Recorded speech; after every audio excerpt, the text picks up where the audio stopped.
Hello everyone, this is last day in Kathmandu. हाम्रो भान्जी चाहिँ by नै नभन्न लागेको कि मलाई चाहिँ मामालाई मात्र बाई भन्न लागेको। अनि हामी त्यहाँबाट बाई भनेर निस्क्यो। यत्रो भारी भरकम झोला बोकेर भक्तपुर त्यहाँबाट चिया खाएर निस्क्यो। हामी अलिअलि नास्ता पनि गऱ्यो।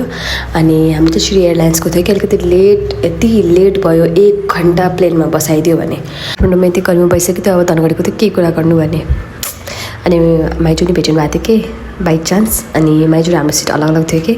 अनि this is our first flight together. अनि I wanted to capture every moment with him. So अब श्री एयरलाइन्समा पहिला टफी त दिन्थ्यो, तर अब त्यो पनि दिन छोडिसकेको रहेछ। पता नि कहाँ हाल्यो नि यति पैसा कि, कहाँ हाल्छन्। त्यही भएर पानी थपे त खानै पऱ्यो, पैसा वसुल गर्नु पऱ्यो नि। अनि हामीसँग भएको आफैसँग बोकेको डार्क फ्यान्टेसी र डार्क चक्लेट खाइयो। अनि गफ गर्दै गयो बुढाबुढी। अनि कतिखेर 45 मिनट कि 50 मिनट कतिखेर खट्टै थाहै भएन। म त सुतेँ पनि आज। अनि मेरो बुढा चाहिँ बाहिरको भ्यू हेर्दै आनन्द लिँदै बसिराख्नु भएको रहेछ। माउन्ट एभरेस्ट कुनको हिमाल देखिया थियो। रिसर्च चाहिँ गरेको छैन अहिलेसम्म है।